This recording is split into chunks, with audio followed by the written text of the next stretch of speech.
Hello students, BA third year की आज की क्लास में हम आदर्शवादी दर्शन को कंटिन्यू करेंगे।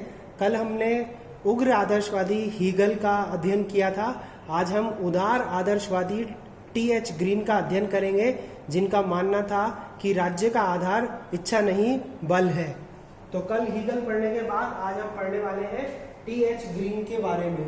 तो टी.एच. ग्रीन के अनुसार हम स्वतंत्रता का अध्ययन करेंगे, राज्य के संबंध में विचार पढ़ेंगे, उनके स्वतंत्रता, अधिकार, राज्य, युद्ध एवं शांति, इन सब का अध्ययन करेंगे। थोड़ी बहुत जानकारी आपको उदार और उग्र आदर्शवादियों की होनी चाहिए, क्योंकि कई बार प्रश्न जो है वो पूछे जाते हैं और आरएएस और आईएएस की परीक्षाओं में भी ग्रीन और हीगल जो है वो आदर्शवादियों के रूप में पूछे जाते हैं। और पहले जो नेट की परीक्षा थी उसमें भी हीगल और ग्रीन के दर्शन के बारे में कई सारे प्रश्न जो थे वो पूछे गए थे।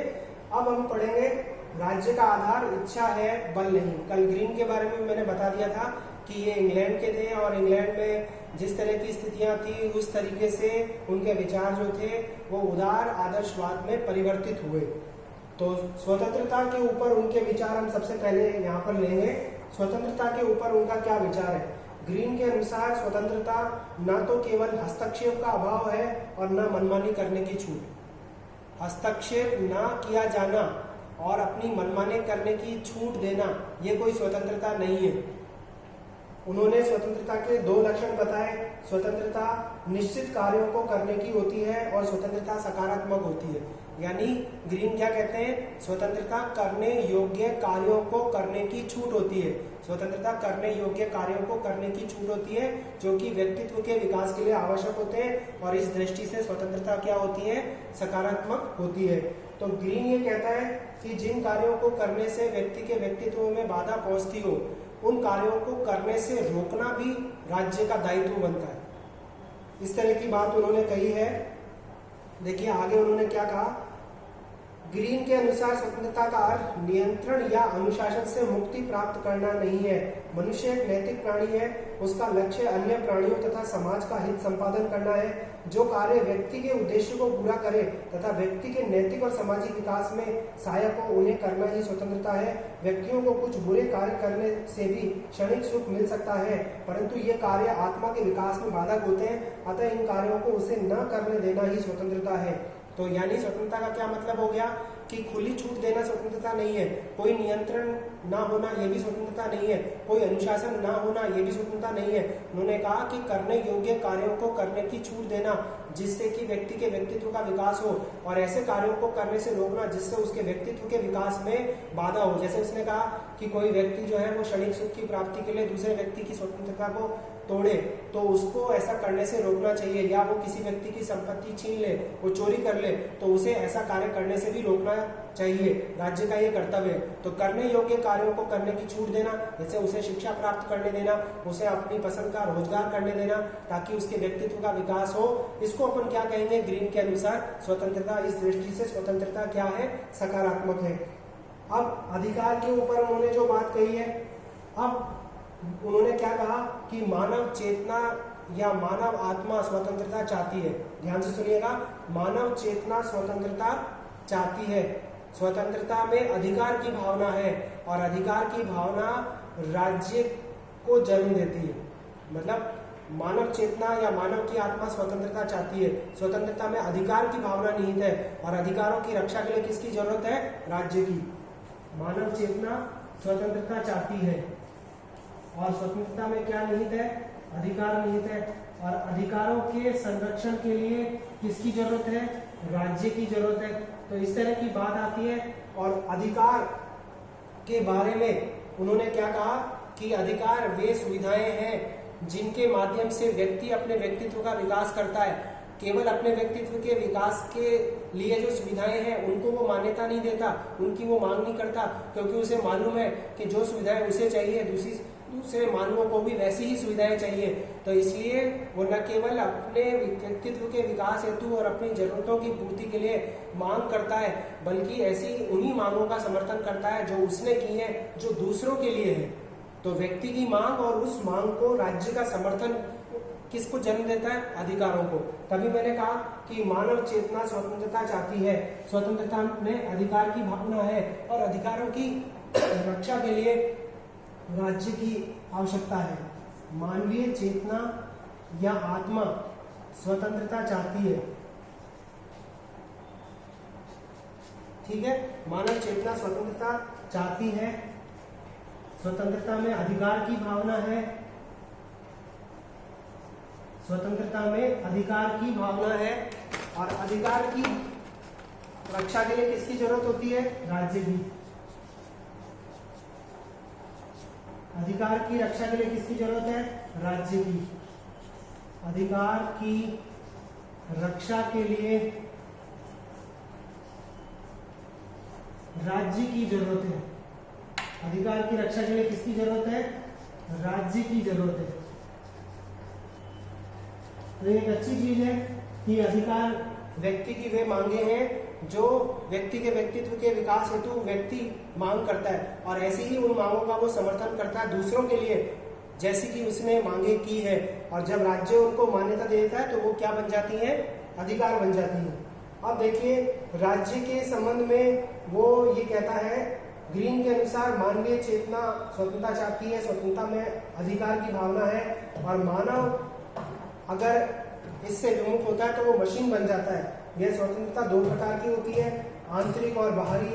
आंतरिक स्वतंत्रता का मतलब क्या है? दो प्रकार की स्वतंत्रताएं कौन कौन सी? आंतरिक और बाहरी स्वतंत्रता। आंतरिक स्वतंत्रता और बाह्य स्वतंत्रता, ये दो स्वतंत्रताएं। आंतरिक स्वतंत्रता का मतलब है कि व्यक्ति सभी प्रकार की विषय वासनाओं से अपने आप को मुक्त करवा ले और बाहरी स्वतंत्रता का मतलब है कि अभावों से मुक्त करवाना राज्य का दायित्व है। कैसे अभाव? कि अशिक्षा का, गरीबी और अशिक्षा से कौन मुक्त करवाएगा? राज्य मुक्त करवाएगा। जैसे ही वो शिक्षित होगा, जैसे ही उसको रोजगार मिलेगा तो वो अपने आप में बाहरी रूप से भी क्या हो जाएगा? स्वतंत्र हो जाएगा। तो दो प्रकार की स्वतंत्रताएं बताता है, और एक आंतरिक स्वतंत्रता और एक बाहरी स्वतंत्रता। अब राज्य के संबंध में उसने जो बातें कही है कि राज्य का आधार इच्छा है, बल नहीं। मतलब आप देखिए कि आपने देखा कि वो राज्य को एक नैतिक संस्था मानता है। राज्य को वो साध्य नहीं मानता, बल्कि राज्य को क्या मानता है? वो साधन मानता है। हीगल तो साध्य मानता था, लेकिन ग्रीन क्या मानता है? राज्य को साधन मानता है। और उत्तम जीवन के लिए, जैसे अरस्तु कहता है ना कि सज्जीवन की प्राप्ति के लिए राज्य बना हुआ है, वैसे ही ग्रीन कहता है कि राज्य का आधार इच्छा है, बल नहीं। व्यक्ति ने राज्य की पाबंदियों में बंधना इसलिए पसंद किया क्योंकि पाबंदियों में बंधकर ही या नियंत्रण में रहकर ही या अनुशासन में रहकर ही व्यक्ति स्वतंत्रता का उपभोग कर सकता है। और स्वतंत्रता का उपभोग करते हुए वो अधिकारों की भावना के नजदीक आएगा, वो समाज से मांग करेगा, राज्य उन मांगों को स्वीकार करेगा और फिर वो जो मांगे की गई है वो किस में तब्दील हो जाएंगी? अधिकारों में तब्दील हो जाएंगी। इसलिए वो कहता है कि राज्य साधन है, साध्य नहीं है। राज्य का आधार इच्छा है, बल नहीं है। और ये भी उन्होंने कहा कि राज्य बलपूर्वक अपने आदेशों का पालन नहीं करवा सकता है। राज्य का वास्तविक आधार बल नहीं, इच्छा है। ग्रीन के अनुसार यदि राज्य भय उत्पन्न करके अपनी आज्ञाओं का पालन करवाए तो वह राज्य कभी भी स्थायी नहीं हो सकता है। ग्रीन के अनुसार अधिकारों की रक्षा के उद्देश्य से राज्य का जन्म होता है और वो कहता है कि क्रोध, घृणा और स्वार्थ के वशीभूत होकर व्यक्ति दूसरों के अधिकारों का हनन कर लेता है, तो ऐसा करने से रोकने का काम भी किसका है? राज्य का ही है। और व्यक्ति ने खुद ने राज्य को यह अधिकार दिया है कि वो ऐसे व्यक्तियों को रोके जो कि दूसरों के अधिकार को छीनते हैं, किसी की संपत्ति को चुराते हैं या किसी के अधिकारों पर डाका डालते हैं। और इसीलिए वो कहता है कि राज्य का जन्म हुआ, पुलिस का जन्म हुआ, न्यायालय का जन्म हुआ, दंड का जन्म हुआ। अगर किसी अपराधी को दंड मिलता है तो व्यक्ति की खुद की इच्छा है कि राज्य उस व्यक्ति को दंड दे जो दूसरे व्यक्ति के अधिकारों की प्राप्ति में बाधक बनता है, किसी की संपत्ति को चुराता है या उसके जीवन की शांति को भंग करता है। तो हमने खुद ने राज्य को अधिकार दे दिया, पुलिस को अधिकार दे दिया, न्यायालय को अधिकार दे दिया कि वो ऐसे व्यक्ति को क्या करे? दंडित करे। इसलिए उन्होंने कहा कि राज्य का आधार इच्छा है, बल नहीं। अब देखिए युद्ध और शांति के संबंध में उन्होंने जो विचार दिए हैं वो देखिए क्या विचार दिए उन्होंने युद्ध और शांति के संबंध में, कि वो ये कहता है कि युद्ध अपूर्ण राज्य का चिन्ह है और जब तक मजबूरी नहीं हो तब तक राज्य को युद्ध नहीं करना चाहिए।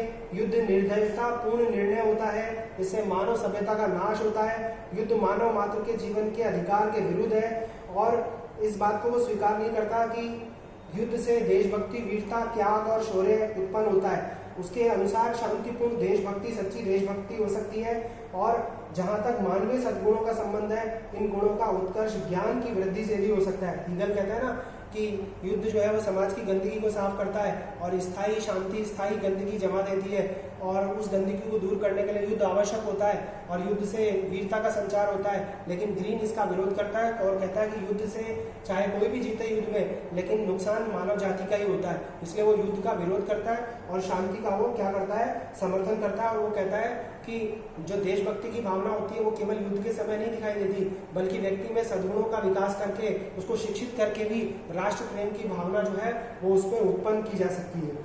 तो इस तरह की बात उन्होंने युद्ध और शांति के संबंध में कही है। अब एक आखिरी बात इसमें बता देता हूँ और इस चैप्टर को अपन क्लोज कर देते हैं कि राज्य का विरोध करने का अधिकार व्यक्ति को है क्या। ग्रीन ने व्यक्ति को राज्य का विरोध करने का अधिकार दिया। राज्य विरोध क्या अधिकार दिया, तो हम कहेंगे कि हाँ, राज्य का विरोध करने का ग्रीन ने व्यक्ति को अधिकार दिया है। यदि ग्रीन कहता है कि यदि राज्य जो है वो व्यक्ति की उन मांगों को स्वीकार ना करे जो कि उसके व्यक्तित्व के विकास के लिए आवश्यक हो, तो ऐसी स्थिति में उसे राज्य का विरोध करना चाहिए। लेकिन उसने कहा कि राज्य का विरोध करने से पहले उसे अपने आप को टटोलना चाहिए कि क्या वो जो राज्य का विरोध कर रहा है वो विरोध करना उचित है, क्या केवल उसका हित जुड़ा हुआ है राज्य के विरोध से। अगर संपूर्ण समाज का हित जुड़ा हुआ है, अगर संपूर्ण समाज राज्य का विरोध करना चाहता है, तभी उसको राज्य का विरोध करना चाहिए, वरना व्यक्तिगत हित के बजाय सार्वजनिक हित के उद्देश्य की पूर्ति के लिए ही उसे राज्य का विरोध करना चाहिए।